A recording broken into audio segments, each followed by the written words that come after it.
ప్రాంతీయంగా ఉండే అంశాల గురించి మాట్లాడుకుంటే ముఖ్యంగా రెండు ఆంధ్ర తెలంగాణ ప్రాంతాలు ప్రతి వారం ఒక టాపిక్ చూసుకుంటున్నాం.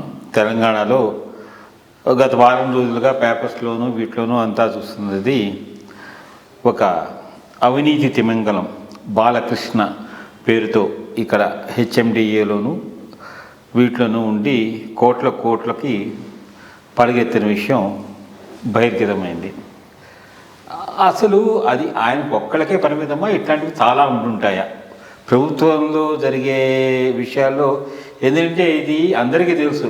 మున్సిపల్ దీంట్లో వచ్చేటప్పటికి అఫ్కోర్స్ భూముల దగ్గరికి వచ్చేటప్పటికి వెసులుబాటు కల్పించడము, ఇది చేయడం అదొకటి. అట్లాగే కన్స్ట్రక్షన్ సైడ్ కూడాను పరిమితులకేను లేఅవుట్ పాలసీస్కి పెంచేసేసి పర్మిషన్స్ ఇవ్వడము, అనధికార లేఅవుట్లో ఇవి చేయడము, డబ్బులు తినడము, ఇదంతాను.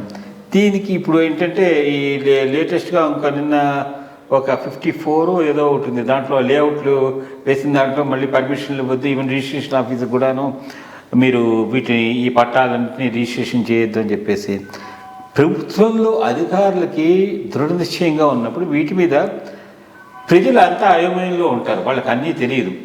ఇట్లాంటి దాని మీద అసలు ఒక విధమైన పాలసీ తీసుకురావడము, తర్వాత ఇట్లాంటి వాళ్ళు ఎక్కడెక్కడ ఉంటారో వాళ్ళందరినీ వెతికి పట్టుకుంటే అందరికీ చాలా మంచిది కదా. అదొక పాయింట్ తెలంగాణకు సంబంధించి. సరే, అయిపోయిన తర్వాత మనం ఆంధ్ర రాజకీయాల్లోకి వస్తుంటే మరి చూస్తుంటే నాకు తెలియకుండానే రాత్రికి రాత్రి వాళ్ళ సీట్లు అనౌన్స్ చేశారు. నన్ను క్షమించండి అని చెప్పేసి మరి పవన్ కళ్యాణ్ గారు వాళ్ళ కార్యకర్తలకి చెప్పడము. సో తెలుగుదేశం మరి జనసేన మధ్య బీటలు ఏమైనా వస్తున్నాయా అనేటువంటి విషయం మీద కూడాను ఒక చిన్న చర్చ చేసుకుందాం. ఈ కరప్షన్ ఏది అధికారి లెవెల్లోనే జరిగేది కాదు, అధికారి లెవెల్లోనే ఆగేది కాదు. ఇది well structured corruption, political corruption. అధికారులు షీల్డెడ్ అంతే, వీళ్ళు చేసుకున్నారు, దాంట్లో ఏమి డౌట్ లేదు. బట్ రాజకీయం లేకుండా ఏ అధికారి డబ్బులు సంపాదించుకుంటాడంటే అది కరెక్ట్ కాదు. సో అండ్ రెండోది, ఈరోజే చెప్తూ ఉన్నాను, ఎక్కడికి పోదు, ఇది ఎక్కడో చోట భూస్థాపితం అయిపోతుంది. ఎందుకంటే దీన్ని టచ్ చేస్తే ఎక్కడికెళ్ళిపో పోతాయి, మెయిన్ వాళ్ళకు తగులుతాయి. మెయిన్ వాళ్ళను ఫినిష్ చేయటం వీళ్ళ ఎజెండా కాదు. ఎవరిది? ఈ ప్రభుత్వాన్ని. ఏ ప్రభుత్వాన్ని కాదు, వాళ్ళు రాజకీయంగా కావాల్సినంత వరకే చేసుకుంటూ ఉంటారు. సో ఎక్కడో చోట కాంప్రమైజ్ అయిపోతారు, ఇదన్నీ సమసిపోతాయి. నాకు బాగా గుర్తుండింది, అంటే అట్లీస్ట్ మిగిలిన విషయాలు ఎట్లా ఉన్న కరప్షన్ విషయంలో చాలా స్ట్రాంగ్గా దాంట్లో ఏమి డౌట్ లేదు. ఎరాడికేషన్ కోసం కొంత ప్రయత్నం చేసినటువంటి చీఫ్ మినిస్టర్ ఎవరైనా ఉన్నారంటే ఎన్టీ రామారావు. అట్లా ఏమి అది తప్పకుండా నాన్ కరప్ట్ ఆఫీసర్ అంటే చాలా ఇంపార్టెన్స్ ఇచ్చేవాడు, చాలా ఇది ఇచ్చేటటువంటి వాడు. ఆయన అంటే ఆ ప్లాంట్ మీద కూడా వచ్చాడు. అప్పటికి కాంగ్రెస్ బాగా కరప్ట్ అయిపోయినది కాబట్టి కరప్షన్ ఒక పెద్ద ప్లాన్ చేసి ఆయన అధికారంలోకి వచ్చాడు. అధికారంలోకి రాగానే ఫస్ట్ ఏసీబీ రైడ్ నాకు తెలుసు విజయవాడలో జరిగింది. నేను సబ్ కలెక్టర్ విజయవాడగా ఉండేవాడిని. రిజిస్ట్రార్ ఆఫీస్లో అతని మీద పెద్ద ఇది జరిగింది, చాలా పట్టుకున్నారు. అప్పుడు ఆ పైన ఇక్కడ కూడా రిజిస్ట్రార్ ఆఫీస్ దగ్గర బీఆర్ఎస్ టైంలోనే జరిగింది. సో ఇప్పుడు ఈ జరిగేటటువంటి దానికి తప్పకుండా పొలిటికల్ యాంగిల్ ఉంటుంది. అంత లెవెల్లో వీడు చేసుకున్నాడని అంటే తప్పకుండా హైయరప్స్ చేస్తూ ఉంటారు. ఇక్కడ నాకు అప్పుడు వాడు డిఆర్, నేను సబ్ కలెక్టర్గా ఉన్నప్పుడు అదే కృష్ణా జిల్లాలోనే డిఆర్ ఒకడు ఉండేవాడు, కాస్త ఎక్స్పీరియన్స్ పెద్ద ఆయన. అప్పుడప్పుడు తమాషాగా కూర్చొని మాట్లాడుతుండేవాడు. సార్, కరప్షన్లో 2 రకాలు, ఒకటి హష్ మనీ, రెండోది push money. So hush money, push money problem లేదు సార్, ఇచ్చేస్తారు, ఎందుకంటే ఫైల్ ముందు పంపించడానికి ఇస్తూ ఉంటారు. హష్ మనీయే కొద్దిగా ప్రాబ్లం సార్ అంటూ ఉండేవాడు. అట్లాగే ఇక్కడ ఈ జరిగినటువంటి దాంట్లో ఇంకా ఎంతెంతో ఉండుంటుంది, ఎన్నెన్నో డిపార్ట్మెంట్లో ఉండుంటుంది. ఎందుకంటే ఇది ఒక లెవెల్కి వెళ్ళిపోయిన తర్వాత 2 జరిగాయి బీఆర్ఎస్లో, టీఆర్ఎస్ టు బీఆర్ఎస్. వీళ్ళు నేషనల్ లెవెల్లో ఒక పెద్ద రోల్ ప్లే చేద్దాం అనుకున్నారు. నేషనల్ లెవెల్లో రోల్ ప్లే చేద్దాం అనుకునేప్పుడు డబ్బులు ఎక్కువ కావాల్సి వచ్చింది. సో అదొక కరప్షన్ పెరిగిపోయింది. ఇన్ఫ్యాక్ట్ చాలా ఇదిగా చెప్తాను, ఒకటి 1977 తర్వాత మిసెస్ గాంధీ ఓడిపోయింది కదా, ఓడిపోయి మళ్ళా 80కి she came back to power. ఆ మధ్యకాలంలో మొత్తం ఇండియాలో ఒక ఆంధ్రప్రదేశ్లోనే కాంగ్రెస్ గవర్నమెంట్ ఉండింది. Chenna Reddy chief minister. 1980లో మిసెస్ గాంధీ గెలిచేటప్పటికీ ఆ ఫైనాన్సింగ్ అంతా ఆంధ్ర నుంచి జరిగింది. ఆంధ్ర అప్పుడు చెన్నారెడ్డికి చాలా పెద్ద చెడ్డ పేరు వచ్చింది. మోస్ట్ కరప్ట్ చీఫ్ మినిస్టర్ అని పేరు వచ్చింది.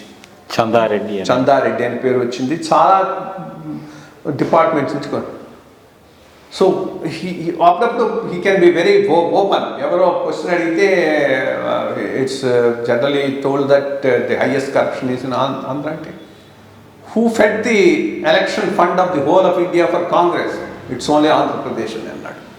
సో ఎప్పుడైతే బీఆర్ఎస్ అయిందో డబుల్ డిమాండ్ పెరిగిపోయింది. సో దాంతో కరప్షన్ లెవెల్స్ తెలంగాణలో, అప్పుడు ఆంధ్ర, ఆయన చెన్నారెడ్డి ఆంధ్ర, ఇప్పుడు ఈయనది తెలంగాణలో కరప్షన్ లెవెల్స్ విపరీతంగా. రెండోది ఒక రకమైన కాంప్లసెన్సీ వచ్చేసింది కేసీఆర్ గారికి. నన్ను ఎవడు కొట్టలేడు, ఇక్కడ నేనేం చేసినా కానీ అడిగేవాడు లేడు, ఎందుకంటే ఈ సెంటిమెంట్లో నేను బాగా ఉన్నాను.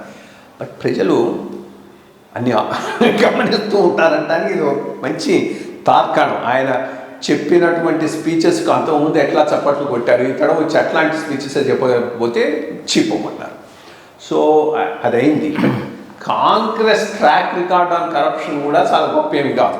ఇప్పుడు వీళ్ళ అధికారంలో ఉన్న కరప్షన్ వాసే మేజర్ థింగ్. దాని నుంచి బయటకు వచ్చి ఈరోజు కరప్ట్ అయినటువంటి వాడిని రియల్గానే పనిష్ చేసి ఒక రైట్ పాత్ చూపెడతారంటే నేనైతే అనుకోను. ఇది ఎక్కడో చోట ఆగిపోతుంది. ఇది ఒకటి కాదు, ఇంకా చాలా చోట్ల ఉండి ఉంటాయి హై లెవెల్. ఇంకా చూస్తున్నారు కదా కాళేశ్వరంలో ఎంతెంత బయటకు వస్తుందో.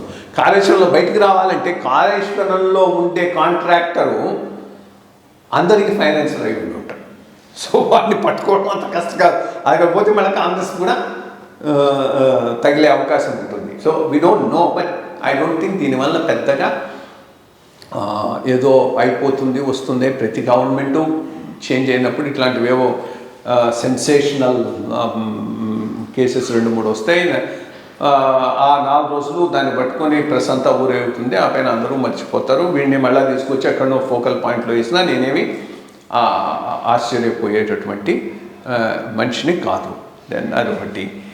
ఆంధ్ర వరకంటే నేను అదే చెప్తూ ఉన్నాను. ఇప్పుడు లాస్ట్ టైం నేను అదే చెప్పాను. ఏదైతే నేను చెప్తున్నానో అదే జరుగుతూ ఉన్నది. ఈయన ఎప్పుడైతే ఇనిషియేటివ్ తీసుకొని చంద్రబాబు నాయుడు గారి దగ్గరికి వెళ్ళి మన ఇద్దరం కలుద్దాం, ఒప్పందం చేసుకుందాం, జగన్తో పోట్లాడదామని తను ఇనిషియేటివ్ తీసుకున్నాడో ఆ రోజే రాజకీయంగా ఈయన వెనక సీట్ తీసేసుకున్నాడు. దాంట్లో ఏమీ డౌట్ లేదు. అక్కడనే స్ట్రాటజిక్గా ముందుకు పోయి ఉంటే ఈయన లివరేజ్ బెటర్గా ఉండేది. ఇప్పుడు ఆ లివరేజ్ తెచ్చుకోవడం కష్టం. ఏదో రాజానగరము ఇక్కడ రాజధానిలో అనౌన్స్ చేస్తే కాదు. ఇప్పుడు తెలుగుదేశం ఎట్లా బలపడుతూ ఉందంటే జనసేన బీజేపీ పొత్తు లేకుండా కూడా వాళ్ళు గెలవచ్చు. 6 నెలల క్రితం పరిస్థితి అది కాదు. 6 నెలల క్రితం పరిస్థితి జనసేన ఒంటరిగా పోటీ చేసినా, బీజేపీతో కలిసి పోటీ చేసినా తెలుగుదేశం వచ్చే అవకాశమే లేదు. హంగైనా ఉండేది, జగన్మోహన్ రెడ్డి అయినా గెలుచుండేవాడు. అటువంటి పరిస్థితి నుంచి ఇటువంటిది తెచ్చి జనసేనను నాట్ అంత రెలవెంట్ కాకుండా తెలుగుదేశానికి మూత ఇవ్వటం ఆయన చేసుకున్న తప్పే. ఈరోజు నువ్వు ఇక్కడ చేసినా అక్కడ చేసినా ఫైనల్గా ఎక్కువ అడిగాడు ఇవ్వలేకపోయినామని కొలాప్స్ చేసుకుంటే అప్పుడు ఎక్కడికి వెళ్తారు? అప్పుడు ఆన్ యువర్ ఓన్ కంటెస్ట్ చేసే టైము ఉండదు, రిసోర్సెస్ ఉండవు. ఆ రోజు బీజేపీ మళ్ళా కలుస్తామన్నా జాయింట్గా ప్రజల్లోకి పోవటానికి నీకు టైం కూడా ఉండదు. మీరు రాజకీయాలన్నా ఒక 2-3 నెలలు నువ్వు పోవాలి, కలిసి తిరగాలి, కలిసి చేయాలి. అది ఇంత మటుకు మొదలు పెట్టలేదు. సో ఇనవే ఈయన కొద్దిగా అటు ఇటు కాకుండా అడకక్కర్లో పడ్డాడనే నేను అనుకుంటూ ఉన్నాను. ఇప్పుడు ఫైనల్ డెసిషన్ తెలుగుదేశం అసెస్మెంట్ మీద ఆధారపడి ఉంటుంది. తెలుగుదేశం కనుక జనసేన అవసరం లేకుండానే మనం గెలిచే పరిస్థితి ఉన్నది అనుకుంటే ఈ పొత్తుల్లో వాళ్ళు ఎన్ని పేచీలు పెట్టాలో అన్ని పేచీలు పెట్టి బయటికి పంపించడానికే చూస్తారు. బట్ వాళ్ళ ఫైనల్ అసెస్మెంట్లో జనసేన అవసరం అనుకుంటే కొంత ఇవ్వచ్చు, అది కూడా ఇంత నేను అనుకుంటున్నంత 50-60 ఇవ్వకపోవచ్చు. బట్ 50-60 ఇవ్వకపోతే జనసేన ఎగ్జిస్టెన్సే కష్టం అవుతుంది. అంతకన్నా తక్కువ ఇచ్చి ఆన్ దేర్ ఓన్ తెలుగుదేశం కనుక నెక్స్ట్ టైం గవర్నమెంట్ ఫామ్ చేస్తే మీరు పెద్ద ఇంపార్టెన్స్ ఇవ్వరు. సో ఇది జరుగుతుంది, చూడాలి ఎటుకుపోతుందో. లెటర్స్ 2 నెలల్లో ఏదో ఒకటి తెలిపోతుంది కదా. మంచి విషయాలు చెప్పారండి. మళ్ళీ వచ్చే వారం మళ్ళీ కలుద్దాం. Thank you.